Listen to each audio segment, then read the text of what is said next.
घना काला जंगल था। रात इतनी शांत थी कि अपने दिल की धड़कन भी साफ सुनाई दे रही थी।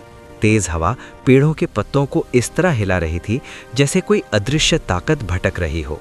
इसी सन्नाटे में अरविंद नाम का एक फोटोग्राफर अपनी बाइक रोककर उतरा। उसने कैमरे को ठीक करते हुए धीरे से कहा, बस एक परफेक्ट फोटो और फिर वापस। लेकिन उसे नहीं पता था कि इस जंगल में तस्वीरें नहीं, किस्मत कैद होती है। अरविंद थोड़ा आगे बढ़ा, तभी उसकी नज़र दूर एक सफ़ेद साया पर गई। पहले तो लगा ये सिर्फ रोशनी का खेल है, लेकिन अगले ही पल वो साया धीरे धीरे उसकी ओर बढ़ने लगा। अरविंद के पैरों तले ज़मीन खिसक गई। उसने कांपते हाथों से टॉर्च जलाई।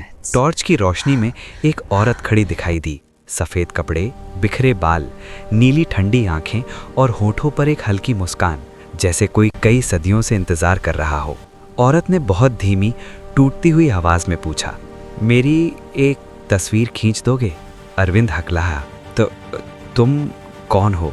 औरत ने सिर झुकाकर कहा, मैं वही हूँ जिसका इंतज़ार इस जंगल को आज भी है, जिसे लोग मर चुका समझ चुके, पर मेरी आखिरी सांस अब तक अधूरी पड़ी है। अचानक हवा का जोरदार झोंका आया।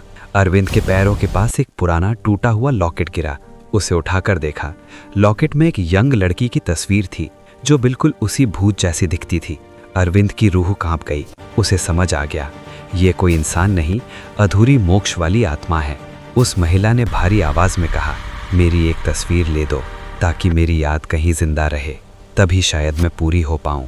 अरविंद ने कांपते हाथों से कैमरा उठाया। फ्लैश चमका, क्लिक। उसी पल औरत की भयानक चीख पूरे जंगल में गूंज उठी। पेड़ जोर से हिलने लगे, ठंडी हवा तूफान बनकर घूमने लगी और वो साया पल भर में धुएं की तरह हवा में गायब हो गया। अरविंद वहीं गिर पड़ा, बेहोश। सुबह गांव वाले उसे ढूंढकर बाहर ले आए। उसका कैमरा चेक किया गया। कैमरे में सिर्फ एक ही फोटो थी। तस्वीर में कुछ नहीं, सिर्फ खाली जंगल। पर उसे देखकर महसूस होता था जैसे कोई बहुत तेजी से उसी पल वहां से दौड़कर निकला हो।